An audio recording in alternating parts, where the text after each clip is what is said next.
Good morning money persons, welcome to ask money question. మన first question Murali గారు అడుగుతున్నారు. Hi sir, recent గా RR Kabel stock బాగా grow అవుతున్నది, అట్ ప్రెసెంట్ బై చేయొచ్చా? నా ఫిల్టర్స్ లో కూడా ఈ స్టాక్ అయితే కంటిన్యూస్ గా వస్తుందండి. మీకు స్టాక్ ఐడియాస్ ఫిల్టర్స్ గురించి అయితే నేర్పించాను కదా, అందులో వన్ ఆఫ్ ద ఫిల్టర్ నేను యూజ్ చేసేది 52 వీక్ హై ఫిల్టర్ ఏదైతే ఉన్నదో దాన్ని స్టాక్ ఐడియాస్ గురించి అయితే వాడతాను. ఎందుకంటే కంపెనీస్లోనే ఏదైనా ఇంట్రెస్టింగ్ డెవలప్మెంట్ జరిగితే తప్పించి కంటిన్యూస్గా, ఎస్పెషల్లీ లార్జ్ కంపెనీస్ ఏవైతే ఉంటే, చిన్న చిన్న కంపెనీస్ అవ్వచ్చు, కొన్నిసార్లు ఐపీఓ లిస్ట్ అయిన తర్వాత కంటిన్యూస్గా కొడతాయి, అది వేరే case. But already listed companies, ఒక 3-4 years 5 years plus listing track record ఉన్న కంపెనీస్ సడన్గా కంటిన్యూస్గా 52 వీక్ హై హిట్ చేస్తున్నాయంటే దేర్ ఇస్ సంథింగ్ ఆ కంపెనీలో జరిగినప్పుడే మనకి 52 వీక్ హై అయితే స్టాక్ హిట్ చేస్తుంటుంది కంటిన్యూస్గా.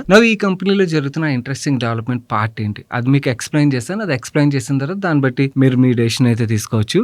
వీళ్ళ బిజినెస్ విషయంకి వచ్చేసరికి వీళ్ళకి మేజర్ గా 2 సెగ్మెంట్స్ అయితే ఉన్నాయి. ఒకటి వైర్స్ అండ్ కేబుల్ సెగ్మెంట్, ఇక్కడ నుంచి వీళ్ళకి 90% రెవెన్యూ వస్తుంది, మేజర్ సెగ్మెంట్ ఇది. సెకండ్ బిజినెస్ FMEG సెగ్మెంట్, ఇక్కడ నుంచి వీళ్ళకి కరెంట్లీ 10% రెవెన్యూ వస్తుంది. ఈ FMEG సెగ్మెంట్ గురించి ఫస్ట్ మాట్లాడతాను. నేను చిన్న సెగ్మెంట్ ఇది, దీన్ని పక్కన పెట్టేస్తే మేజర్ సెగ్మెంట్ గురించి అండ్ ఇంట్రెస్టింగ్ డెవలప్మెంట్ ఏదైతే జరుగుతుందో దాని గురించి మనం మాట్లాడుకోవచ్చు. ఈ FMEG సెగ్మెంట్ లో వీళ్ళు ఫ్యాన్స్ అవ్వచ్చు, లైట్స్ అవ్వచ్చు, స్విచెస్ అవ్వచ్చు, మనకి ఏవైతే ఇంట్లో యూజ్ చేసే ఎలక్ట్రికల్ ఐటమ్స్ ఉన్నాయో ఎలక్ట్రికల్ ఐటమ్స్ అన్నిటిని కూడా వీళ్ళు సెల్ చేస్తుంటారు. లూమినస్ బ్రాండ్ ఉంటుంది కదా, ఆ బ్రాండ్ ప్రొడక్ట్స్ ని వీళ్ళు RR బ్రాండ్ తో అయితే ఇప్పుడు సెల్ చేస్తున్నారు. అండ్ ఇన్ఫాక్ట్ ఇప్పుడు వీళ్ళు RR సిగ్నేచర్ రేంజ్ అని చెప్పి ఒక కొత్త రేంజ్ కూడా లాంచ్ చేశారు. అంటే వీళ్ళు జస్ట్ టాప్ లైన్ ఫోకస్ గా సెల్ చేయకుండా ఏవైతే ప్రాఫిటబుల్ ప్రొడక్ట్స్ ఉంటాయి, అంటే హైయర్ ప్రీమియం ప్రొడక్ట్స్ ఉంటాయి చూడండి, వాటి మీద ఫోకస్ చేస్తామని అయితే మేనేజ్మెంట్ చెప్తున్నారు. అండ్ ఇది లాస్ మేకింగ్ బిజినెస్ కరెంట్లీ చూస్తున్నట్టయితే. యాక్చువల్లీ ఈ సంవత్సరంలోనే ఈ బిజినెస్ బ్రేక్ ఈవెన్ అయితే అవ్వాలి, బట్ మేనేజ్మెంట్ FY27 లో బ్రేక్ ఈవెన్ అవుతుంది అని అయితే చెప్తున్నారు. లెట్స్ సీ బ్రేక్ ఈవెన్ అవుతుంది లేదా అన్నది మనకి FY27 నెంబర్స్ వచ్చినప్పుడు అయితే అర్థం అవుతుంది. బట్ మార్కెట్లో అయితే వీళ్ళ ప్రొడక్ట్స్ అయితే కనబడుతుంది. నేను కూడా పర్సనలీ వీళ్ళ ఫ్యాన్స్ అయితే వాడుతున్నాను, విచ్ ఇస్ గుడ్. అంటే మనకి ఫ్యాన్స్ రిలేటెడ్గా పెద్ద అంత డిఫరెన్స్ ఏమి ఉండదు కదా, బ్రాండ్ టు బ్రాండ్ మరీ అంతగా. ఫ్యాన్స్ అయితే ఏదైతే వర్క్ చేయాలో ఆ వర్క్ అయితే చేస్తున్నది. ఇది ఈ సెగ్మెంట్ అయితే పక్కన పెట్టేద్దాం. The major segment wires and cable segment విషయంకి వచ్చేసరికి వీళ్ళు ఇక్కడ హౌస్ వైర్స్, అంటే మన ఇంట్లో వాడే ఎలక్ట్రికల్ వైర్స్ ఏవైతే ఉంటాయో వాటిని సెల్ చేస్తారు. అండ్ ఇండస్ట్రియల్ వైర్స్ అని వీళ్ళు సెల్ చేస్తారు. అండ్ కేబుల్స్ విషయంకి వచ్చేసరికి డేటా సెంటర్స్ యూజ్ చేసి కేబుల్స్ ఏవైతే ఉంటాయో వాటిని సెల్ చేస్తారు. అండ్ ఆల్సో సోలార్ ఇండస్ట్రీలో యూజ్ చేసే వైర్స్ అండ్ కేబుల్స్ ఏవైతే ఉన్నాయో వాటిని సెల్ చేస్తారు. అండ్ రైల్వేస్ డిఫెన్స్ లో యూజ్ చేసే స్పెషాలిటీ కేబుల్స్ ఏవైతే ఉంటే వాటిని కూడా వీళ్ళు సెల్ చేస్తారు. And currently wires and cable segment లో ఏదైతే 90% రెవెన్యూ వస్తుందో అందులోని 70% ప్లస్ రెవెన్యూ వీళ్ళకి వైర్ సెగ్మెంట్ నుంచి వస్తుంది. అండ్ 27% రెవెన్యూస్ వీళ్ళకి కేబుల్ సెగ్మెంట్ నుంచి వస్తుంది. ఈ బ్రేకప్ గుర్తుంచుకోండి, చాలా ఇంపార్టెంట్. ఈ 70% ప్లస్ రెవెన్యూస్ కంట్రిబ్యూట్ చేసిన వైర్ సెగ్మెంట్ విషయంకి వచ్చేసరికి వీళ్ళు ఇప్పటి వరకు మేజర్ గా మనకి ఇంట్లో యూజ్ చేసే హౌస్ వైర్స్ ఏవైతే ఉన్నాయో వాటి మీద ఫోకస్ అయితే ఎక్కువగా ఉన్నది. అండ్ ఇన్ఫాక్ట్ యాక్చువల్ మన టీం కొంచెం డీప్ గా రీసెర్చ్ చేశారన్నమాట. ఏంటంటే మార్కెట్ లోని వేరే అదర్ బ్రాండ్స్ ఏవైతే పాలిక్యాబ్ అవ్వచ్చు, లేకపోతే హ్యావెల్స్ అవ్వచ్చు, KE అవ్వచ్చు, వాటి వైర్స్ అండ్ కేబుల్స్ ఒక ప్రైజ్లు ఏవైతే వాటితో కంపేర్ చేసినట్టయితే ప్రైజింగ్ పరంగా కొంచెం పెద్ద డిఫరెన్స్ కాదు, కానీ వీళ్ళదైతే లోవర్ సైడ్ లో అయితే ఉన్నట్టుగా మనకు అర్థం అవుతుంది. అండ్ బ్యూటిఫుల్ థింగ్ ఏంటంటే వీళ్ళది IPO టైంకి ఇప్పటికి మన నెంబర్ కంపారిజన్ అయితే చూసాం. వైర్స్ అండ్ కేబుల్ సెగ్మెంట్ లో ఎస్పెషల్లీ వైర్స్ గురించి మాట్లాడుకుందాం, కేబుల్స్ గురించి తర్వాత మాట్లాడదాం. వైర్స్ ఏదైతే ఉన్నదో ఎస్పెషల్లీ హౌస్ వైర్స్ విషయంకి వచ్చేసరికి ఇక్కడ సేల్స్ పెరగాలంటే ఎలక్ట్రీషియన్స్ ఎవరైతే ఉన్నారో వాళ్ళు చాలా క్రిటికల్ రోల్ అయితే ప్లే చేస్తారు కదా. ఎలక్ట్రీషియన్స్ తోని వీళ్ళు చాలా మంచి రిలేషన్ అయితే మెయింటైన్ చేస్తున్నారు. 6,65,000 ఎలక్ట్రీషియన్స్ తోని వీళ్ళు రాయల్టీ ప్రోగ్రామ్ అయితే రన్ చేస్తున్నట్టుగా చెప్తున్నారు కరెంట్లీ. అండ్ వీళ్ళు యాన్యువల్ రిపోర్ట్ చదువుతున్నప్పుడు ఇంకొక ఇంట్రెస్టింగ్ థింగ్ మాకు ఏం కనిపించిందంటే, వీళ్ళు రీటైల్ కనెక్ట్ ఏదైతే ఉన్నదో కరెంట్లీ 2,15,000 రీటైల్ అవుట్లెట్స్ ఏవైతే వాళ్ళతో వీళ్ళకి కనెక్ట్ ఉన్నట్టుగా అయితే చెప్పారు. ప్రీవియస్ గా వీళ్ళకి ఎంత ఉన్నది అంటే, వీళ్ళు IPOగా వచ్చినప్పుడు RHP అయితే మనకి అవైలబుల్ ఉంటుంది కదా, RHPలో ఎంత ఉన్నదో చూసిన అయితే 1,06,000 రీటైల్ అవుట్లెట్స్ వీళ్ళకి అప్పుడు కనెక్ట్ ఉండేది అని వీళ్ళు RHPలో అయితే మెన్షన్ చేశారు. అంటే 2023 నుంచి ఈ 3 year పీరియడ్ లోని వీళ్ళు రీటైల్ అవుట్లెట్స్ ఒక కనెక్ట్ ఏదైతే దాన్ని డబుల్ చేశారు, which is really good. Even actual distributors ఒక కౌంట్ కూడా చూసినట్టయితే IPO టైంలో 6,740 డిస్ట్రిబ్యూటర్ నెట్వర్క్ వీళ్ళతో ఉన్నట్టయితే ఇప్పుడు కరెంట్లీ 7,200 ప్లస్ డిస్ట్రిబ్యూటర్స్ అయితే వీళ్ళు వర్క్ చేస్తున్నట్టుగా చెప్తున్నారు. వైర్స్ అండ్ కేబుల్ సెగ్మెంట్ లో అయితే మాత్రం డెఫినెట్లీ వీళ్ళు ఆల్రెడీ బాగానే ఎక్స్పాండ్ చేసుకుంటూ వచ్చారు. కానీ యాక్చువల్ స్టాక్ పెరగడానికి రీజన్ అయితే ఇది కాదు.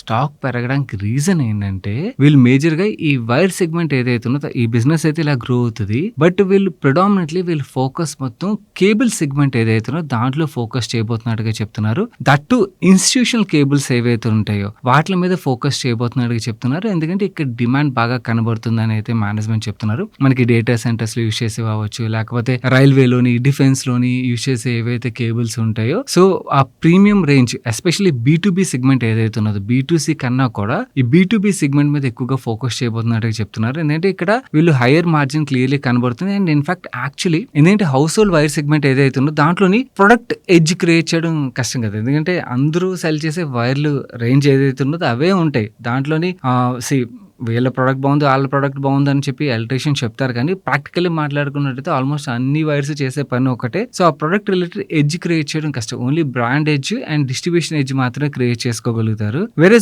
ప్రొడక్ట్ ఎడ్జ్ క్రియేట్ చేసుకోగలిగారు అనుకోండి, ఆ ప్రొడక్ట్ మోట్ వల్ల మార్జిన్స్ అయితే బాగా ఎంజాయ్ చేయగలుగుతారు. అది అంటే హై ఎండ్ వైర్స్ ఏవైతే ఉన్నాయో వాటి రిలేటెడ్ గా వీళ్ళు మ్యానుఫ్యాక్చరింగ్ క్యాపబిలిటీ అటువైపు మూవ్ అయినట్టయితే డెఫినెట్లీ అది కంపెనీ పరంగా పాజిటివ్ అయితే ప్లే అవుతుంది. ఇన్ఫాక్ట్ యాక్చువల్లీ వీళ్ళు ఈ క్వార్టర్ కాన్ కాల్ లో అనౌన్స్ చేసింది అదే. అండ్ ఇన్ఫాక్ట్ నెంబర్స్ లో మంచి గ్రోత్ డెలివర్ చేశారు. దాని తర్వాత స్టాక్ లో బాగా మనకి పాజిటివ్ మూమెంటం బిల్డ్ అయింది.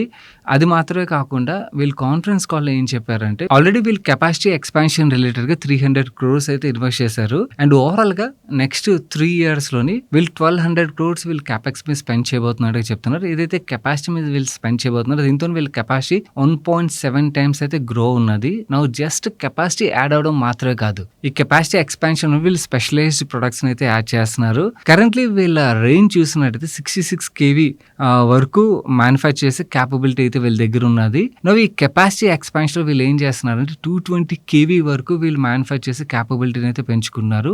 దీంతో వీళ్ళు లో అండ్ ఈహెచ్వి సప్లయర్ నుంచి హై అండ్ ఈహెచ్వి సప్లయర్ గా అయితే మారున్నారు. నో ఈ హై అండ్ ఈహెచ్వి వల్ల వచ్చే అడ్వాంటేజ్ ఏంటంటే మనకి డేటా సెంటర్స్ అవ్వచ్చు, ఇలా ఎక్కడైతే పవర్ డిమాండ్ ఎక్కువగా ఉంటుందో ఓకే అక్కడ హై అండ్ ఈహెచ్విస్ ఒక డిమాండ్ అయితే బాగా కనబడుతుంది మార్కెట్ లో. అండ్ ఈ సప్లయర్స్ చాలా తక్కువ మంది ఉన్నారు. సో సప్లయర్స్ తక్కువ మంది ఉండడంతో ఏమవుతుందండి చాలా మంచి మార్జిన్ అయితే ఎంజాయ్ చేయగలుగుతున్నారు కదా ఎవరైతే ప్లేయర్స్ ఉన్నారో. నా ఈ న్యూ కెపాసిటీ ఎడిషన్ వీళ్ళు ఏదైతే చేస్తున్నారో దాంతో వీళ్ళు హై అండ్ ఈహెచ్వి ప్లేయర్ కింద అయితే అప్గ్రేడ్ ఉన్నారు కాబట్టి డెఫినెట్లీ దానివల్ల వీళ్ళు మార్జిన్స్ అయితే గ్రో అవుతాయి. అండ్ ఇన్ఫాక్ట్ మేనేజ్మెంట్ కూడా కేబుల్ సెగ్మెంట్ ఏదైతే దాని మీద ఎక్కువగా ఫోకస్ చేయబోతున్నట్టు చెప్తున్నారు. ఈ కెపాసిటీ ఎడిషన్ లో కూడా ఎక్కువగా వీళ్ళు కేబుల్ సెగ్మెంట్ లోనే వీళ్ళు ఫోకస్ అంటే కెపాసిటీ ఎడిషన్ చేయబోతున్నట్టుగా ఇన్ఫాక్ట్ వీళ్ళు సేల్స్ టార్గెట్స్ రిలేటెడ్ గా కూడా యాన్యువల్ రిపోర్ట్ లో క్లియర్ గా మెన్షన్ చేశారు. కేబుల్ సెగ్మెంట్ మీదే ఫోకస్ చేయబోతున్నట్టుగా చెప్తున్నారు. ఆల్రెడీ మీరు చూసారనుకోండి వీళ్ళు మార్జిన్స్ అయితే కంటిన్యూస్ గా గ్రో అవడం మనకు కనబడుతున్నది. మేనేజ్మెంట్ ఏం చెప్తున్నారంటే వీళ్ళు మార్జిన్స్ ని 8% మార్జిన్ అయితే ఇప్పుడు కరెంట్లీ మెయింటైన్ చేస్తున్నారు. దాన్ని 10.5% ఇంక్రీజ్ చేస్తా ఉన్నారు. మార్జిన్ ఎప్పుడైనా ఎక్స్పాండ్ అవుతుంది అనుకోండి దాన్ని మార్కెట్ ఎప్రిషియేట్ చేస్తుంది. ఇది గుర్తుంచుకోండి. ఎందుకంటే మార్జిన్స్ ఎక్స్పాండ్ చేయడం అనేది అంత ఈజీ కాదు. ప్రొడక్ట్ ఎడ్జ్ కానీ లేకపోతే బ్రాండ్ ఎడ్జ్ కానీ సమ్ ఎడ్జ్ లేకపోతే మార్జిన్స్ ని ఎక్స్పాండ్ చేయడం చాలా కష్టం ఏ కంపెనీకైనా కూడా. ఎందుకంటే వీళ్ళు ప్లే చేసే సెగ్మెంట్ ఏదైతే ఉన్నదో ఎస్పెషల్లీ హౌస్ వైర్ సెగ్మెంట్ ఏదైతే ఉన్నదో అక్కడ అందరు ప్లేయరు చేసేది ఒకటే కదా. సో అక్కడ మార్జిన్స్ పెంచుకోవడం అన్నది కష్టం. వెరస్ ఇలాంటి స్పెషలైజ్డ్ ప్రొడక్ట్స్ యాడ్ చేస్తూ కేబుల్ సైడ్ వీళ్ళు మూవ్ అయినప్పుడు ఆ మార్జిన్స్ పెంచుకోగలుగుతారు. అటువైపు మేనేజ్మెంట్ ఎప్పుడైతే మేము ఫోకస్ పెంచుతున్నారో దాంతో మనకి స్టాక్ లో పాజిటివ్ మూమెంటం అయితే బిల్డ్ అయింది. ఐపీఓ వచ్చింది 2023లో బట్ అక్కడి నుంచి చూసారనుకోండి మీకు స్టాక్ లో అసలు పెద్ద మూమెంటం ఏం కనిపించదు. ఇన్ఫాక్ట్ యాక్చువల్లీ అక్కడి నుంచి బాగానే స్టాక్ కరెక్ట్ అవడం మనకు కనబడుతుంది. వేరస్ ఈ అనౌన్స్మెంట్ల తర్వాతే మనకి స్టాక్ లో ఈ పాజిటివ్ మూమెంటం అయితే బిల్డ్ అయింది. And in fact growth guidance related గా కూడా మేనేజ్మెంట్ ఏం చెప్తున్నారంటే నెక్స్ట్ 3 years లోని వీళ్ళు వైర్స్ కేబుల్ సెగ్మెంట్ ఏదైతే ఉందో ఇక్కడ 18% రేట్ లో వాల్యూమ్ లో గ్రోత్ డెలివర్ చేస్తామని. అండ్ ఎఫ్ఎంఈజీ సెగ్మెంట్ ఏదైతే ఉందో ఇక్కడ రెవెన్యూస్ 25% సిఐజే లో గ్రోత్ డెలివర్ చేస్తామని. And EBITDA 2.5 times next 3 years లో అయితే గ్రో అవుతుందని అయితే మేనేజ్మెంట్ చెప్తున్నారు. సో మార్జిన్స్ పెరగడం, ప్రాఫిటబిలిటీ పెరగడం అండ్ స్పెషలైజ్డ్ ప్రొడక్ట్స్ వైపు ఏదైతే మూవ్ అవ్వడం మనకి ఈ అనౌన్స్మెంట్స్ అండ్ మేనేజ్మెంట్ అటువైపు మూవ్ అవుతున్నారు. దాంతో మనకి స్టాక్ లో రీరేటింగ్ అయితే కనబడుతుంది. నా హోప్ మీకు క్లియర్గా డైసెక్ట్ చేశారనుకున్నాను. దీన్ని బట్టి మీ డెసిషన్ అయితే మీరు తీసుకోవచ్చు. కరెంట్లీ వాల్యుయేషన్స్ పరంగా చూసినట్టయితే పియర్స్ కంపేర్ చేస్తే చాలా లోవర్ వాల్యుయేషన్ అయితే ఉండేది. నా ఈ మూమెంటం ఏదైతే దాంతో అట్ పార్ వాల్యుయేషన్కి అయితే వచ్చింది. నువ్వు మార్కెట్ ఎక్కడి నుంచి ఎంత ప్రీమియం వాల్యుయేషన్ ఇస్తుంది అన్నది చూడాల్సి ఉన్నది. మీరు పంపించిన నెక్స్ట్ క్వశ్చన్కి ఆన్సర్ చేసే ముందు వీడియోని లైక్ చేశారా? వీడియోని లైక్ చేయనట్టయితే వీడియోని తప్పకుండా లైక్ చేయడం మర్చిపోకండి. అండ్ ఆల్సో మీకు కూడా ఏదైనా క్వశ్చన్ మమ్మల్ని అడగాలనిపించినట్టయితే కింద కామెంట్ సెక్షన్లో #AskMoneyPerson రాసి, నేను మొన్న కూడా చూసాను కొంతమంది అడుగుతున్నారు క్వశ్చన్ ఎక్కడ అడగాలని ఏం లేదు, కింద కామెంట్ సెక్షన్లోనే #AskMoneyPerson రాసి మీ క్వశ్చన్ డీటెయిల్గా రాయండి. సో దట్ మీ క్వశ్చన్స్ మాకైతే రీచ్ అవుతాయి. అండ్ ఛానల్కి ఇదే ఫస్ట్ టైం వచ్చినట్టయితే ఇలాంటి వీడియో చూసి మీ ఫైనాన్షియల్ నాలెడ్జ్ని ఇంప్రూవ్ చేసుకోవడానికి మన మనీ పర్స్ ఛానల్ సబ్స్క్రైబ్ చేసి పక్కన బెల్ ఐకాన్లో ఆల్ నోటిఫికేషన్స్ యాక్టివేట్ చేసుకోండి. మన నెక్స్ట్ క్వశ్చన్ ఎవరు తన పేరు మెన్షన్ చేయలేదు. పేరు మెన్షన్ చేయొచ్చు కదా, కంపెనీ గురించే కదా అడుగుతున్నారు. కంపెనీ గురించి అడుగుతున్నప్పుడు పేరు మెన్షన్ చేశారనుకోండి బాగుంటుంది. అదే ఫైనాన్షియల్ ప్లానింగ్ అనుకోండి, పేరు మెన్షన్ చేయకపోయినా నేను అర్థం చేసుకోవాలి. నెక్స్ట్ టైం పేరు మెన్షన్ చేయకపోతే మీ క్వశ్చన్స్ పికప్ చేయండి, గుర్తుంచుకోండి. Financial planning side I can understand, నేను మీ పర్సనల్ డీటెయిల్స్ మెన్షన్ చేస్తారు కాబట్టి. రెస్ట్ కంపెనీస్ గురించి అడుగుతున్నప్పుడు మీ హ్యాండిల్లో పేరు లేదనుకోండి, అట్లీస్ట్ పేరు అయితే మెన్షన్ చేయడానికి ప్రయత్నించండి. నా కమింగ్ టు తన క్వశ్చన్ విషయంకి వచ్చేసరికి, హాయ్ నా, what's your view on Belrise industries? Recently they entered into aerospace and defence sector, shall we consider now? Belrise రిలేటెడ్గా ఐ డోంట్ నో మీరు ఎన్నాళ్ళ నుంచి ఛానల్ ఫాలో అవుతున్నారని, బట్ ఈ ఐపీఓ వచ్చిన దగ్గర నుంచి ఐ థింక్ 2 times అయితే కవర్ చేశాను. జూలై 2025లో ఒకసారి బెల్రైజ్ రిలేటెడ్గా ఐ థింక్ ₹100 రేంజ్లో ఉండేది. ఆ టైంలోని అంటే ఐపీఓ లిస్ట్ అయిన తర్వాత అసలు బజలేదు ఈ స్టాక్ రిలేటెడ్గా, కంప్లీట్లీ మార్కెట్ ఇగ్నోర్ చేసింది. వీ హ్యావ్ కవర్డ్ ఆ టైంలో ask related one of our viewer pick చేశారు కంపెనీని, దాన్ని డీటెయిల్గా కవర్ చేసాం. ఇది పాజిటివ్స్ ఉన్నాయని చెప్పి. దాన్ని అగైన్ ఆగస్ట్లో కూడా ఓకే ఈ కంపెనీ రిలేటెడ్ మనం డీటెయిల్గా అయితే మాట్లాడుకున్నాం ఈ 2 వీడియోస్లోని. కంపెనీ పరంగా అయితే వీళ్ళు చాసెస్లో వీళ్ళకి డామినెంట్ మార్కెట్ షేర్ అయితే ఉన్నది అండ్ వెరీ గుడ్ కంపెనీ. వీళ్ళు జస్ట్ ఆటో యాన్సిలరీ కంపెనీ నుంచి ఏరోస్పేస్ అండ్ డిఫెన్స్ కంపెనీకి ఏదైతే ట్రాన్స్ఫర్మేషన్ తీసుకున్నారో ఫెంటాస్టిక్ అని అయితే అప్రిషియేట్ చేయాలి. వీళ్ళు ఎన్సీఎల్టీకి వెళ్ళిపోయిన ఎస్డిఎం అన్న కంపెనీ దగ్గర టెక్నాలజీ ఎక్వైర్ చేశారు. ఆ కంపెనీని ఎక్వైర్ చేయలేదు, టెక్నాలజీ ఎక్వైర్ చేశారు. చాలా చీప్ వాల్యుయేషన్ లో ఈ కంపెనీని అయితే ఎక్వైర్ చేశారు. ఈ కంపెనీని ఎక్వైర్ చేయడం ద్వారా వీళ్ళకి ఏరో స్ట్రక్చర్స్, ఏరో ఇంజిన్స్, రోబోటిక్స్ రిలేటెడ్ గా టెక్నాలజీ అయితే దొరికింది. అండ్ ఇది మాత్రమే కాకుండా వీళ్ళు యూకే లోని బెల్రైజ్ యూకే హోల్డింగ్స్ అనే ఒక కంపెనీని ఫామ్ చేసి చెస్టర్ హాల్ ప్రెషన్ ఇంజనీరింగ్ అనే కంపెనీని £13.2 million కి ఎక్వైర్ చేశారు. ఈ కంపెనీ కూడా ఎయిర్ బస్ ఇలాంటి కంపెనీస్ అయితే క్లయింట్స్ కింద ఉన్నారన్నమాట. నార్మల్లీ వీళ్ళంతటా వీళ్ళే ఏరోస్పేస్ సెగ్మెంట్ లోకి ఓన్ గా ఎంటర్ అయ్యారు అనుకోండి, మనకి ఎయిర్ బస్, బోయింగ్ ఇలాంటి క్లయింట్స్ ని ఎక్వైర్ చేయాలంటే చాలా కష్టం కదా, ఎందుకంటే వాళ్ళు అంత త్వరగా ఎవరికి అప్రూవల్స్ ఇవ్వరు. సో వీళ్ళు ఆల్రెడీ ఎవరైతే ఎయిర్ బస్ కి సప్లై చేస్తున్నారో ఆ కంపెనీలను ఎక్వైర్ చేయడం ద్వారా డైరెక్ట్ గా ఆ క్లయింట్స్ కి వీళ్ళకి యాక్సెస్ అయితే దొరికేసింది అనమాట. That's a very good strategy, especially aerospace segment లో ఎంటర్ అవుతున్నప్పుడు. ఈ స్ట్రాటజీ ఏదైతే ఈ కంపెనీ మేనేజ్మెంట్ ఫాలో అయ్యిందో డెఫినెట్లీ అప్రిషియేట్ అయితే చేయాలి. అండ్ ఇన్ఫాక్ట్ ఈ Chester hall satellite related parts కూడా మ్యానుఫ్యాక్చర్ చేసే టెక్నాలజీ అయితే వీళ్ళ దగ్గర ఉన్నది. So that is another additional advantage. Aerospace related parts మాత్రమే కాకుండా శాటిలైట్ రిలేటెడ్ పార్ట్స్ కూడా తయారు చేస్తుంది. నా కమింగ్ టు డిఫెన్స్ విషయంకి వచ్చేసరికి వీళ్ళు Israel based company Plasan Sasan కంపెనీతో అయితే కొలాబరేట్ అయ్యారు. ఈ కొలాబరేషన్ లో భాగంగా వీళ్ళు యూజీవీస్ ATEWM అంటే all terrain electric mission modules అని చెప్పి వీటిని తయారు చేసే టెక్నాలజీ అయితే వీళ్ళకి వచ్చింది. సో ఇక్కడ వీళ్ళు డిఫెన్స్ కి అయితే ఈ ప్రొడక్ట్స్ సప్లై చేయబోతున్నారు. ఇది మాత్రమే కాకుండా మనకి ప్రైమ్ మినిస్టర్ అవ్వచ్చు, ప్రెసిడెంట్ అవ్వచ్చు, వీళ్ళు ట్రావెల్ చేసేటప్పుడు completely secured bullet proof vehicles లో అయితే వీళ్ళు ట్రావెల్ చేస్తుంటారు కదా. సో ఆ వెహికల్స్ కి సర్వైవబిలిటీ సొల్యూషన్స్ అని చెప్పి వేరే ప్రొడక్ట్స్ సప్లై చేసే టెక్నాలజీ అయితే ఇజ్రాయలీ కంపెనీ దగ్గర ఉన్నది. నౌ వీళ్ళ కొలాబరేషన్ లో భాగంగా వీళ్ళకి ఆ టెక్నాలజీ ఎడ్జ్ అయితే వస్తుందన్నమాట. దీనిలో భాగంగా రన్ ఫ్లాట్ టైర్స్ అని చెప్పి టైర్స్ ఫ్లాట్ అయిపోయినా కూడా కొంత దూరం రన్ చేయగలిగే టెక్నాలజీ ఏదైతే ఉన్నదో ఆ technology, and armed vehicle technology, mini radars technology, bomb deflection related గా టెక్నాలజీ యాక్సెస్ అని అయితే కంపెనీ దొరుకుతుంది. సో నవ్వు ఈ జేవీస్ ఏవైతే ఇంట్రెస్టింగ్ జేవీస్ అండ్ కంపెనీస్ ని వీళ్ళు ఎక్వైర్ చేశారో దాంతో మనకి ఆ స్ట్రాంగ్ రీరేటింగ్ అయితే స్టాక్ లో మనకు కనబడుతున్నది. సేమ్ వీళ్ళు ఐపీఓకి వచ్చినప్పుడు valuations were very very cheap, 20 times PE multiple అయితే ఉండేది. బట్ ఎప్పుడైతే మార్కెట్ ఐడెంటిఫై చేసిందో ఆటోమేటిక్గా మనకి ఆ PE రీరేటింగ్ అయితే అయిపోతుంది కదా. So it's fully price in stock no. So ఇక్కడ నుంచి వీళ్ళ గ్రోత్ ఏదైతే ఉన్నదో ఆ గ్రోత్ ఆధారంగా మీకు స్టాక్ ప్రైస్ లో గ్రోత్ అయితే ఉంటుంది.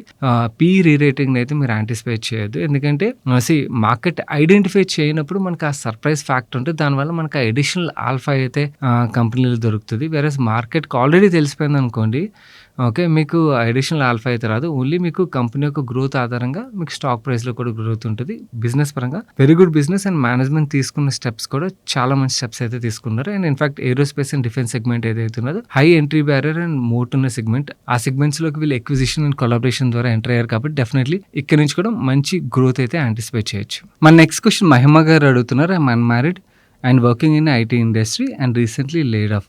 సారీ టు హియర్ అండి. I'm seeking your guidance on how to invest the capital amount that I currently have around 40 lakhs. I'm the breadwinner for my family. My age is 35 years. I need minimum of 40,000 rupees per month for me and my family until I get another job. I don't own a house and there is no EMIs. My family contains my mother and a elder sister with son 6 years old, separated after marriage. She is not working. Maintenance cases in court and maintaining with some swing trades and using that for daily expenses for kid. Please let me know what's the best way to invest this money so that I can generate some good amount of return. I have another 5 lakhs in emergency fund, invested 50 lakhs in land, 20 lakhs in mutual funds, 20 lakhs in stocks, not doing well. My PF will be around 25 lakh rupees. My family lives in a old house in native place and I live with a friend in a rented space in Hyderabad. My expenses would be around 20,000 rupees. I'll send 15 to 20,000 for their maintenance. I need to build a house. I'm skeptical about marriage so that I want to be safe financially. Please let me know how can I plan better for my future considering I get a package of 25 lakhs for next 5 years after upgrading my skills. I really don't know anything other than IT. I tried F&O in 2022 and lost 10 lakhs. వద్దండి, F&O అది very very risky, అసలు ignore చేసేయండి and me profession మీదే focus చేయడానికి ప్రయత్నించండి. ఆ డబ్బుల్ని F&Oలో కోల్పోయే బదులు మీ స్కిల్స్ మీద ఇన్వెస్ట్ చేసుకున్నట్టయితే డెఫినెట్లీ మీకు ఎక్కడ వచ్చేట మంచి గ్రోత్ అయితే వస్తుంది. కరెంట్లీ మీరు ఓవరాల్గా ఇప్పటివరకు ఇన్వెస్ట్ చేసింది ఏదైతే ఉన్నదో ప్రాపర్గా ప్లాన్ చేస్తున్నారండి. అంటే మీ రిక్వైర్మెంట్కి తగ్గట్టుగా మీరు ప్లాన్ చేస్తున్నారు. అంటే ప్రాబ్లం ఏంటంటే మన దగ్గర విచ్చలవిడిగా అడ్వైస్ ఇచ్చేవాళ్ళు రోడ్డు మీద చాలామంది ఉంటారు. ఫ్యామిలీలో ఉన్నది జాబ్ వచ్చింది అనగానే లోన్ తీసుకుని ఇల్లు కొని అది ఇది అని చెప్పి, సో అలా మీరు అలాంటి ప్రెషర్లోకి వెళ్ళకుండా ప్రాపర్గా అయితే మీరు ఇన్వెస్ట్ చేసుకుంటూ వెళ్తున్నారు. సో ఇలాగే కంటిన్యూ చేయడానికి ప్రయత్నించండి. నౌ ఇప్పుడున్న కండిషన్ విషయంకి వచ్చేసరికి మీ దగ్గర ఒక 5 lakhs ఎమర్జెన్సీ ఫండ్లో ఉన్నది కదా, ఈ రిమైనింగ్ 40 lakhs ఏదైతుందో దాంట్లోంచి ఇంకొక 5 లక్షలు కూడా ఒక ఎమర్జెన్సీ ఫండ్కి అయితే యాడ్ చేసుకోండి. ఏదైనా అల్ట్రా షార్ట్ టర్మ్ ఆర్ లో డ్యూరేషన్ కేటగిరీ ఫండ్స్ ఏవైతున్నాయో వాటిలో యాడ్ చేసుకోండి. సో దట్ మీ దగ్గర ఒక 10 lakhs ఎమర్జెన్సీ ఫండ్ ఉంటుంది. మీకు 40,000 రూపీస్ పర్ మంత్ కావాల్సి ఉంటుంది కాబట్టి నెక్స్ట్ 2 years పాటు ఇక్కడ సెక్యూర్ అయిపోద్ది. ఐ నో మీకు జాబ్ వస్తుంది, ఒక 2 months 3 months 4 months what ever period it is, ఈ లోపల జాబ్ వచ్చేస్తుంది. But at least I want that next 24 months వరకు క్యాష్ ఫ్లోస్ ప్రొటెక్ట్ చేయాలనుకున్నాను. అందు గురించి అని చెప్పి ఈ 5 lakhs కూడా ఎమర్జెన్సీ ఫండ్లో పెట్టడమే బెటర్ అన్నాను. అండ్ ఇంకొక 5 lakhs మీరు బ్యాలెన్స్ అడ్వాంటేజ్ కేటగిరీలో పార్క్ చేయడానికి ప్రయత్నించండి. So that even third year part అంటే ఇన్ఫ్లేషన్ బీట్ చేస్తుంటుంది అది, అండ్ థర్డ్ ఇయర్లోనే ఒకవేళ రిక్వైర్మెంట్ ఉన్నా కూడా రిక్వైర్మెంట్ ఫుల్ఫిల్ చేయగలుగుతుంది. సో మన ఈ 40 lakhsలో 10 lakhs అయితే అక్కడికి వెళ్ళిపోతుంది కదా. 5 lakhs మీ దగ్గర ఆల్రెడీ ఎమర్జెన్సీ ఫండ్ ఉన్నది.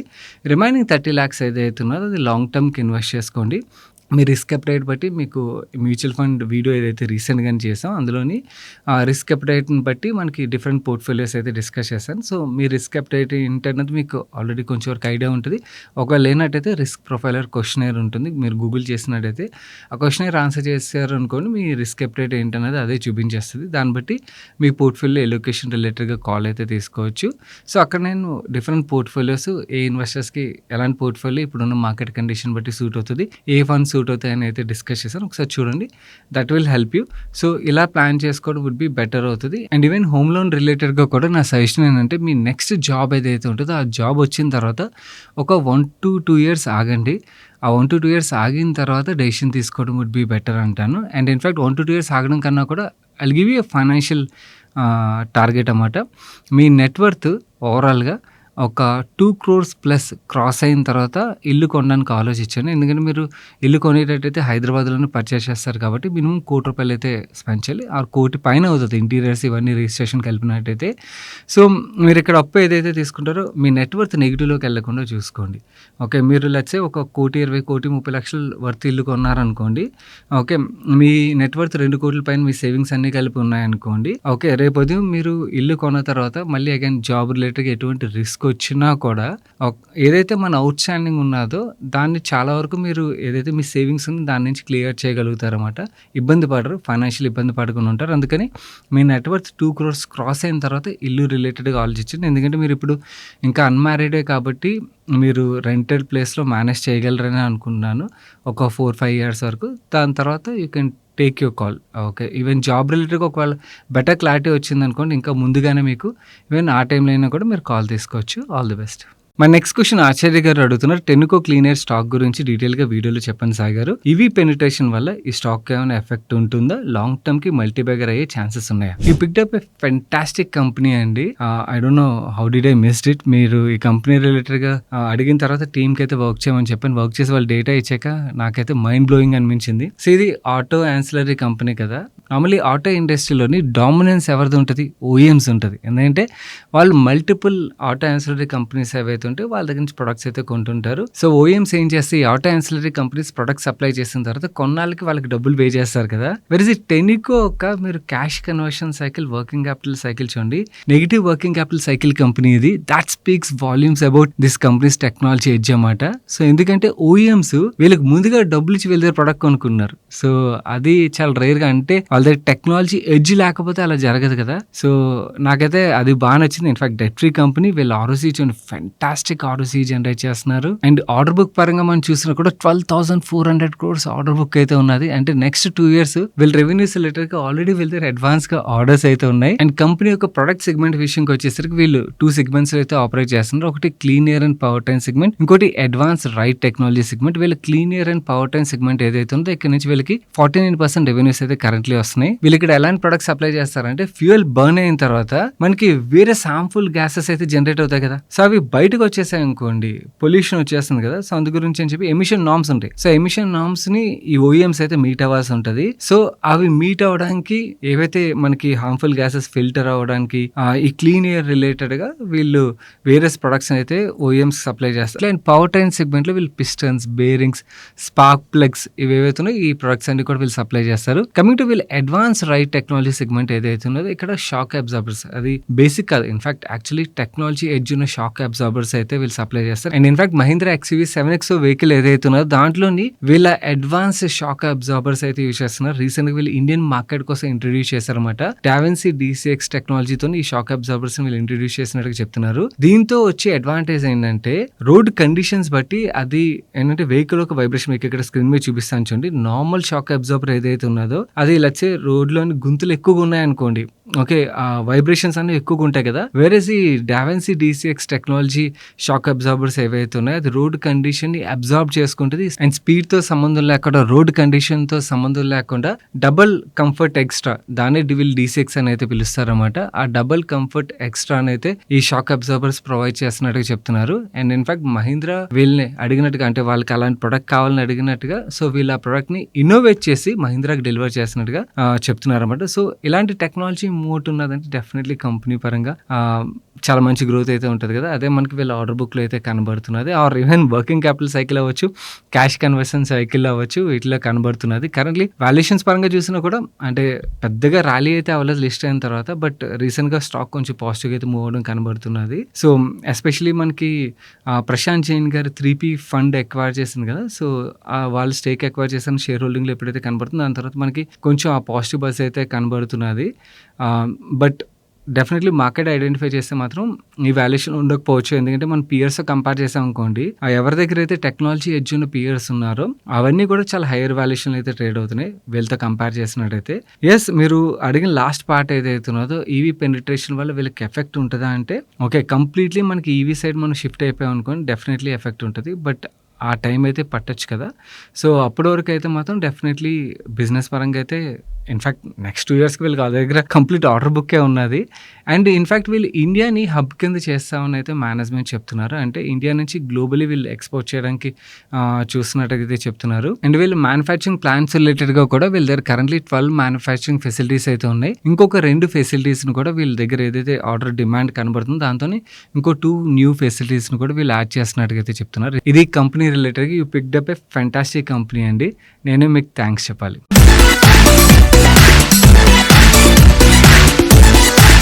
నవ్వేరు సండే ఫండే సజెషన్ విషయంకి వచ్చేసరికి నెట్ఫ్లిక్స్లోని ఐ విల్ ఫైండ్ యూ అనే సిరీస్ స్ట్రీమ్ అవుతున్నది. బాగుంది, థ్రిల్లర్ సిరీస్. ఇది కొంచెం మధ్యలో స్లోగా ఉన్నా కూడా వర్త్ వాచింగ్. మన నెక్స్ట్ క్వశ్చన్ షేక్ మీరా సాహెబ్ అడుగుతున్నారు. Hi Saina, my bank employee. I get housing loan of 90 lakhs where first 30 lakhs is at 6% simple interest rate and remaining 60 lakhs at 9% simple interest rate. EMI adjusted only principal. Interest is paid after principal clearance. For 90 lakhs loan, EMI is around 32,000 rupees for 24 years and accumulated interest will be collected equally across next 6 years. అదృష్టవంతులండి. Government bank employees ఎవరైతే ఉంటారో you are lucky people. Okay. Especially home loan రిలేటెడ్‌గా or even a loan రిలేటెడ్‌గా అయినా కూడా. My net salary is around 80,000 rupees per month. I have around 29 lakhs in PF, NPS, mutual funds, equity and other savings. I have 2 girl childs, 3.5 years and 6 months old. I'm confused whether to buy 90 lakhs house or continue in a rented house. In the same area where I'm thinking to buy a home, the rent for 2 BHK flat is around 8,000 to 9,000 rupees. My colleague suggested buying a house, but I'm thinking of buying a open plat and create a wealth first.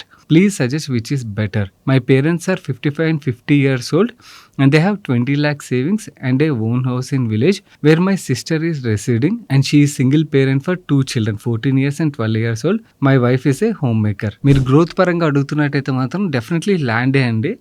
అపార్ట్మెంట్లో మీకు అంత growth అయితే ఉండదు. Only thing అపార్ట్మెంట్లో you will get comfort of living there. అంటే మీ own house అని ఏదైతే ఉంటుందో ఆ ఫీల్తో మీ సొంత ఇంట్లో అయితే ఉంటారు. అండ్ చాలామంది యాక్చువల్ సిఏజిఆర్ క్యాలిక్యులేట్ చేయడం రాదు. సో సింగిల్ డిజిట్లోనే ప్రిడామినెంట్లీ మనకి నెట్ అన్నీ పోగా చూస్తే సింగిల్ డిజిట్లోనే అపార్ట్మెంట్లో మనకి ఆ గ్రోత్ రేట్ అయితే వస్తుంది. డబుల్ డిజిట్ కూడా చాలా రేర్ అన్నమాట. ఓకే. వెరస్ మీకు ల్యాండ్లోనే ఆ డబుల్ డిజిట్ గ్రోత్ అయితే వచ్చే ఆస్కారం అయితే ఉన్నది. కానీ ఇక్కడ ఒక ప్రాబ్లం ఉన్నది ల్యాండ్ రిలేటెడ్గా కూడా. ఏంటంటే మీరు బ్యాంక్ ఎంప్లాయ్ కదా, మీరు సంపాదించేది మొత్తం వైట్లో సంపాదిస్తారు కదా. మీరు ల్యాండ్ కొన్నట్టయితే అసలు ఫుల్ వైట్లో అసలు రిజిస్ట్రేషన్ ఎక్కడవుతాయి? ఎక్సెప్ట్ మనకి ఆక్షన్ ప్లాట్స్ ఉంటాయి చూడండి, గవర్నమెంట్ ఆక్షన్ ప్లాట్స్ ఉన్నట్టయితే అక్కడ మీకు ఫుల్ రిజిస్ట్రేషన్ అవుతుంది, మీరు ఫుల్ వైట్లో పే చేయగలుగుతారు. వెరస్ మిగిలిన ఏ ట్రాన్సాక్షన్స్ అయినా కూడా వైట్ తీసుకుని చాలా తక్కువ ఉంటుంది. కాబట్టి అన్నెసరీ మీరు ట్యాక్స్ పే చేసిన డబ్బుల్ని క్యాష్ కింద కన్వర్ట్ చేసి మీరు కొంటారు. మళ్ళీ రేపు ఉదయం అది పెరిగిన తర్వాత మీరు అమ్మారు అనుకోండి, దాన్ని వైట్ ఫామ్లో కన్వర్ట్ చేయాలంటే చాలా ఇబ్బంది పడతారు. మళ్ళీ దాని మీద డబుల్ ట్యాక్స్ కట్టాల్సి వస్తుంది అనమాట. So that's a more painful. And in fact ఆ డబుల్ ట్యాక్స్ పార్ట్ తీసేస్తే మనకు వచ్చే రిటర్న్ అనేది చాలా తక్కువ ఉంటుంది. అసలు ఈ 2 ఆప్షన్స్ కాకుండా వేరే ఆప్షన్ చూడరా అంటే మీకు ఏదైతే ఈ రిటర్న్ వర్కౌట్ అవుతుందో, రియల్ ఎస్టేట్లో ఎంతైతే రిటర్న్ వర్కౌట్ అవుతుందో ఇవన్నీ మనం చూసుకున్నట్టయితే ఇన్ఫ్యాక్ట్ మీకు మ్యూచువల్ ఫండ్లో కూడా ఇన్ఫ్యాక్ట్ అంతే ఆర్ అంతకన్నా ఎక్కువ రిటర్న్ వర్కౌట్ అవుతుంది విత్ ఫ్లెక్సిబిలిటీ. ఓన్లీ థింగ్ ఏంటంటే మీకు రియల్ ఎస్టేట్లో వాలటాలిటీ మీకు కళ్ళకి కనబడదు. వేరేజ్ ఈక్విటీలో వాలటాలిటీ మీకు రోజు కనబడుతుంది. ఈక్విటీలో ఇంకోటి ఏంటంటే మనం ఇన్వెస్ట్ చేసాక మనం కూడా రోజు చెక్ చేస్తుంటాం ఏం జరిగిందా అని చెప్పి. ఇంకా అలా కాకుండా వదిలేస్తే ఒక 5-10 years వదిలేస్తే సూపర్ వెల్త్ క్రియేషన్ అయితే జరుగుతుంది. సో నన్ను అడిగితే మీ కేసులోని మీరు ఇల్లు కొనాలి, ఓకే, సొంత ఇంట్లో ఉండాలని ఆలోచించినప్పుడు అంటే మీరు ఏరియా రిలేటెడ్గా, మీరు గవర్నమెంట్ బ్యాంక్ ఎంప్లాయీ కాబట్టి మీకు ట్రాన్స్ఫర్లు ఇవన్నీ కూడా ఉంటాయి కాబట్టి ఏరియా రిలేటెడ్ మీకు ఒక క్లారిటీ వచ్చినప్పుడు డెఫినెట్లీ మీకు ఈ బెనిఫిట్ ఏదైతే ఉన్నదో అది ఇప్పుడే కాదు మీకు తర్వాత కూడా ఉంటుంది. కాబట్టి లేటర్ పాయింట్ ఆఫ్ టైంలో తీసుకుని వెల్త్ క్రియేషన్ రిలేటెడ్గా మీ సేవింగ్స్ ఏవైతున్నాయో అది ఈఎంఐకి వెళ్ళనివ్వకుండా మీరు ఎస్ఐపికి పుష్ చేయడం వుడ్ బి బెటర్ ఆప్షన్ అనేది నా సజెషన్ అండి. ల్యాండ్లో ఎప్రిసియేషన్ ఉంటుంది కానీ మీరు ఈ ప్రాబ్లం మర్చిపోతున్నారు. మీ రిజిస్టర్డ్ వాల్యూ చాలా తక్కువ ఉంటుంది. సో మీరు సంపాదించేది వైట్లోని అంటే ఆల్రెడీ ట్యాక్స్ కడతారు. దెన్ మళ్ళీ దాని తర్వాత లేటర్ పాయింట్ ఆఫ్ టైంలోని అది అమ్మేసిన తర్వాత మళ్ళీ మీ కట్టే ట్యాక్స్ ఏదైతే ఉంటుందో ఇవన్నీ కలిపితే మీ నెట్ వర్కౌట్ అయితే చాలా తక్కువ ఉంటుంది. అండ్ ఇన్ఫ్యాక్ట్ ల్యాండ్ రిలేటెడ్గా ఉండే రిస్కులు కూడా ఉంటాయి కదా. సో మనకి ఆ రిస్కులు కూడా కన్సిడర్ చేసినట్టయితే better to increase your SIP. That would be better suggestion అంటాను నేను. మా next question game zone handle నుంచి వచ్చింది. Hi Sagar, is it right time to invest in bank base and Sensex base? Banks రిలేటెడ్గా అయితే మాత్రం ఐఎమ్ గొంగో అండి. లాస్ట్ 1-2 yearsగా కూడా నేను పాజిటివ్ ఒపీనియన్ అయితే ఓపెన్గా చెప్తున్నాను. అండ్ ఇన్ఫ్యాక్ట్ రీసెంట్గా ఏదైతే మన లేటెస్ట్ వాల్యుయేషన్స్ ఉన్నాయో ఆ వాల్యుయేషన్స్ బట్టి చూసినట్టయితే నా పర్సనల్ ఒపీనియన్ అయితే once in a life time opportunity అయితే నేను ఫీల్ అవుతాను. ఎందుకంటే నేను ఇన్వెస్టింగ్ స్టార్ట్ చేసిన దగ్గర నుంచి స్ట్రాంగ్ బ్యాంక్స్ ఏవైతే ఉన్నాయో, especially private banks, strong balance sheet ఉండి మంచి గ్రోత్ ఉండి, ఓకే, స్ట్రాంగ్ మేనేజ్మెంట్స్ ఉండి ఈ బ్యాంక్స్ ఏవైతే ఉన్నాయో అవి ఈ వాల్యుయేషన్లో ట్రేడ్ అవ్వడం నేను ఎప్పుడూ చూడలేదు.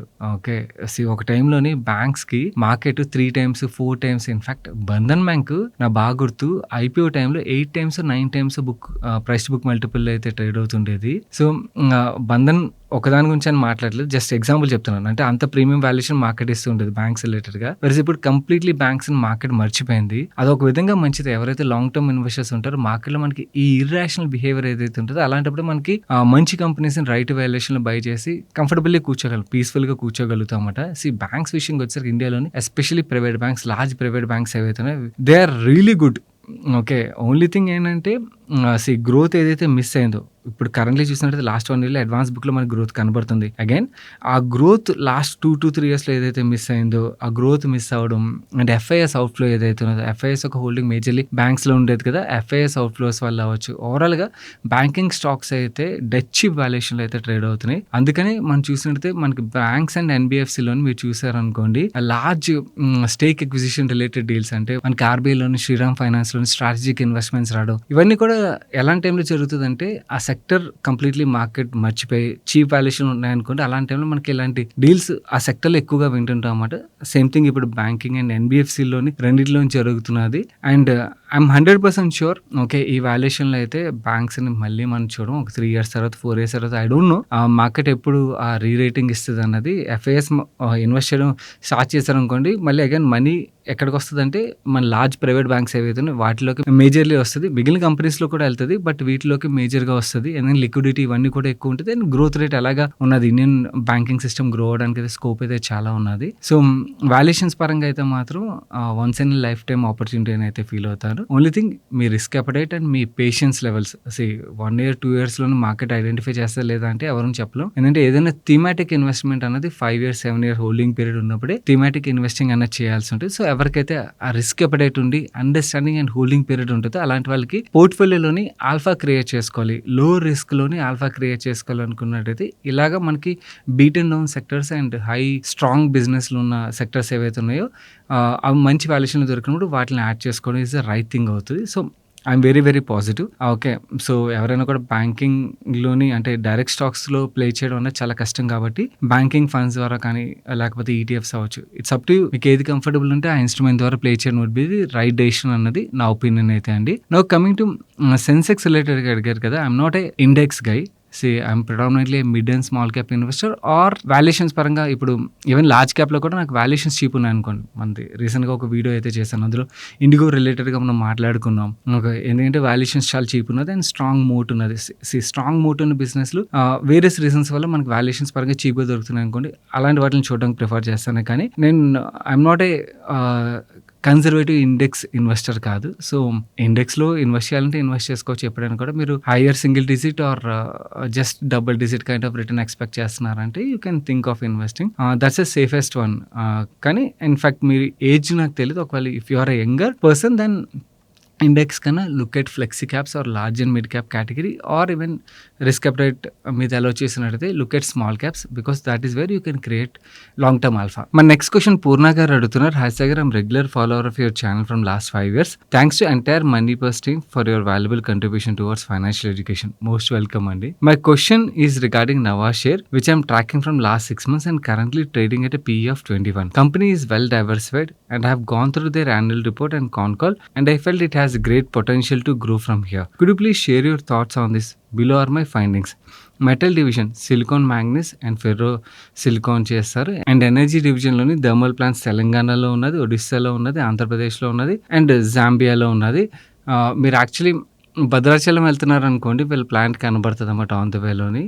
And coming to solar plant విషయంకి వచ్చేసరికి 100 మెగావాట్ సోలార్ ప్లాంట్ జాంబియాలో ఉన్నది. అండ్ అగ్రి బిజినెస్ విషయంకి వచ్చేసరికి ఇంటిగ్రేటెడ్ షుగర్ ప్లాంట్ ఉన్నది. దీనికోసం 10,000 hectares ల్యాండ్ అయితే ఎలోకేట్ అయి ఉన్నది. అండ్ కమర్షియల్ అగ్రికల్చర్ క్రాప్ అయితే ఇక్కడ గ్రో చేయన్నారని చెప్తున్నారు. అండ్ ఆల్సో అవకాడో ప్లాంటేషన్ విషయంకి వచ్చేసరికి నవా అవకాడో లిమిటెడ్ అని ఒక సబ్సిడీ కంపెనీ ఉన్నది. They are developing one of the world's largest avocado farm with 4 lakh plus plants to be planted by March 2027 in 4 divisions. As on March 2025, over 1,68,000 avocado plants have been planted and more than 12,000 plants are available in the nursery. Orders have been placed for another 1 lakh trees to be planted by March 2026. Huge land bank in Nacharam, Hyderabad. Okay, మనం ఒక్కొక్క division wise మాట్లాడుకోవాలంటే వీళ్ళ metal division ఏదైతే ఉన్నదో currently majorly dumping జరుగుతుంది కాబట్టి ఆ division కొంచెం పక్కన పెట్టేద్దాం.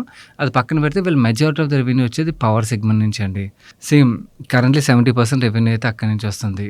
ఇక్కడ ఏంటంటే మేజర్గా మనకి కరెంట్ బిజినెస్ ఏదైతే ఉన్నదో అది ఫుల్ పొటెన్షియల్తో అయితే రన్ అవుతున్నది. కానీ ఇక్కడ నుంచి బిజినెస్ గ్రో అవ్వాలనుకోని సింపుల్ చెప్తాను.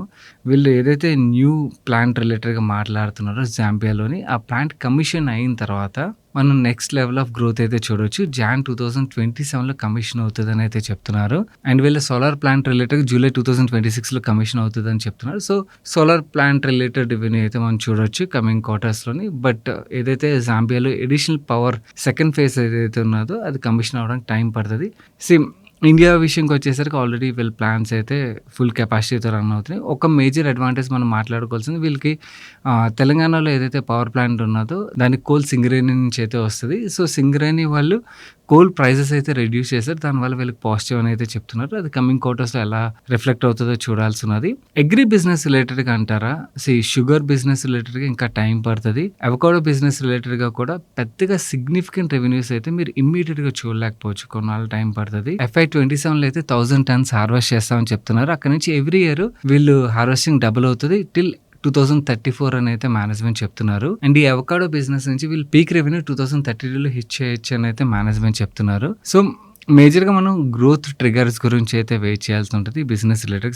మనకి పవర్ సెక్టర్ థీమాటిక్ వీడియో అయితే దాంట్లో నవా ఇస్ పార్ట్ ఆఫ్ ఇట్. అప్పుడుకి ఇప్పటికి స్టాక్ ప్రైస్ చూస్తున్నట్టయితే మల్టీ లెవెల్‌లో గ్రో అయిపోయింది కదా. సో ఇంతలా గ్రో అయిన తర్వాత కంపెనీ మంచిదైనా కూడా మార్కెట్ ఆల్వేస్ గ్రోత్ రిలేటెడ్‌గా స్టాక్‌ని రీరేట్ చేస్తది కాబట్టి గ్రోత్ రిలేటెడ్ ట్రిగర్సే మేజర్ కన్సర్న్ అండి. అందుకని మీకు లాస్ట్ 1 ఇయర్‌లో స్టాక్‌లో పెద్దగా మూమెంటం అయితే కనిపించుండదు. వీళ్ళ ఆఫ్రికా బిజినెస్ అయితే it is doing good. Overall అన్ని బిజినెస్‌లు బాగానే చేస్తున్నాయి. కాకపోతే నెక్స్ట్ లెగ్ ఆఫ్ గ్రోత్ ఎక్కడి నుంచి వస్తదన్నది చూడాల్సి ఉన్నది. సో మీకు ఆ ప్లాంట్ కమిషన్ అయిపోయిన తర్వాత అగైన్ అక్కడి నుంచి మళ్ళీ అడిషనల్ గ్రోత్ అయితే మీరు యాంటిసిపేట్ చేయొచ్చు. టిల్ దెన్ గ్రోత్ రిలేటెడ్‌గా అయితే నాకైతే పెద్దగా కనిపించట్లేదు. So that is what it is I see. So it is up to you. Company పరంగా అయితే ఇట్స్ ఎ గుడ్ కంపెనీ. మన నెక్స్ట్ క్వశ్చన్ సిద్ధారెడ్డి గారు అడుగుతున్నారు. CDSL versus CAMS versus KFintech which is the best stock to pick this in market fall? As we know this is the best time to pick this type of stocks. Agree అండి. Actually ఈ stocks మనం bear మార్కెట్స్‌లోనే pick చేయాలి. కాకపోతే అంత expect చేసినట్టుగా correct అవ్వలేదు. So market కూడా తెలిసిపోయింది ఇవి గుడ్ బిజినెసెస్ అని చెప్పి. సో ఇంతకుముందు సైకిల్స్‌లో ఏంటంటే బాగా మ్యాసివ్‌గా కరెక్ట్ అయ్యేవి. ఇప్పుడు అంత మ్యాసివ్ కరెక్షన్ అయితే మనం చూడలేదు. కరెక్టే. బట్ అంత ఎక్స్పెక్ట్ చేసినట్టుగా కంప్లీట్లీ రూల్ అవుట్ చేసినట్టుగా కరెక్షన్ అయితే చూడలేదు. Still if you want to compare then అంటే మీరు NSDL మర్చిపోయారు. సో నేను CDSL వర్సెస్ NSDL చూస్తాను. క్యామ్స్ వర్సెస్ కేఫిన్టెక్ చూస్తాను. CDSL వర్సెస్ NSDL పరంగా మనం మాట్లాడుకుంటే వాల్యుయేషన్స్ పరంగా NSDL అయితే బెటర్ వాల్యుయేషన్లో ట్రేడ్ అవుతున్నది. గ్రోత్ పరంగా no doubt CDSL is growing good NSDLతో కంపేర్ చేసినట్టయితే. బట్ వాల్యుయేషన్స్ పరంగా అయితే మాత్రం డెఫినెట్లీ NSDL అయితే చీపర్ వాల్యుయేషన్లో ఉన్నది. అండ్ క్యామ్స్ వర్సెస్ కేఫిన్టెక్ విషయంకి వచ్చేసరికి నా ప్రిఫరెన్స్ కేఫిన్టెక్కి కొంచెం మైల్డ్గా ఉంటుంది. అలానే నేను క్యామ్స్ మంచిది కాదని చెప్పడం కాదు. నాకు రెండు నచ్చుతాయి. బట్ కేఫిన్టెక్ని కొంచెం లిటిల్ హైయర్ సైడ్లో పెడతాను. ఎందుకంటే బికాస్ కేఫిన్టెక్ మేనేజ్మెంట్ కొంచెం ఇంకా అగ్రెసివ్ మేనేజ్మెంట్ అన్నమాట. సో గ్రోత్ రిలేటెడ్గా వాళ్ళు అగ్రెసివ్ స్టెప్స్ తీసుకుంటారు. I met top management. నేను కలిసినప్పుడైతే నాకు మేనేజ్మెంట్ పరంగా అయితే చాలా అగ్రెసివ్ మేనేజ్మెంట్ అనిపించారు. సో అందుకని క్యామ్స్ వర్సెస్ కేఫిన్టెక్లో I prefer KFintech. But again ఒకసారి బిజినెస్ అయితే స్టడీ చేయండి. So all four are good companies. Only thing మనకి రిటర్న్స్ పరంగా ఎక్కడ డిఫరెన్స్ క్రియేట్ చేస్తుందంటే వాల్యుయేషన్స్ దగ్గరే రిటర్న్ పరంగా మేజర్ డిఫరెన్స్ అయితే క్రియేట్ చేస్తుంది. That's it for today's ask money పర్షా guys. Video నచ్చి ఇప్పటివరకు లైక్ చేయనట్టయితే వీడియోని లైక్ చేస్తూ మీ ఫ్రెండ్స్ అండ్ ఫ్యామిలీకి వీడియో హెల్ప్ఫుల్ అవుతుందంటే వాళ్ళకి షేర్ చేయడం మర్చిపోకండి. అండ్ ఛానల్కి ఇదే ఫస్ట్ టైం వచ్చినట్టయితే మన మనీ పర్స్ ఛానల్ సబ్స్క్రైబ్ చేసి పక్కన బెల్ ఐకాన్లో ఆల్ నోటిఫికేషన్స్ యాక్టివేట్ చేసుకోండి. అండ్ ఆల్సో మీ అంతటి మీరే ఏదైనా స్టాక్స్ రిలేటెడ్ ఫుల్ ఫ్లెజ్గా రీసెర్చ్ చేయాలనుకున్నట్టయితే ఎలా రీసెర్చ్ చేయాలన్నది మీకు ABCD బేసిక్స్ నుంచి ఫండమెంటల్ అనాలిసిస్ వరకు 2 సిరీస్లు అయితే మన ఛానల్ అవైలబుల్ ఉన్నాయి. అవి చూసినట్టయితే మీరు స్టాక్స్ రిలేటెడ్ ఫుల్ ఫ్లెజ్గా మీ అంతటి మీరే రీసెర్చ్ చేయగలిగితే డూ చెక్అవుట్ దోస్ ప్లేలిస్ట్. నేను సాయి కృష్ణ పత్రి మరొక మంచి వీడియోతో మీ ముందుకు వస్తాను. Till then bye bye, take care.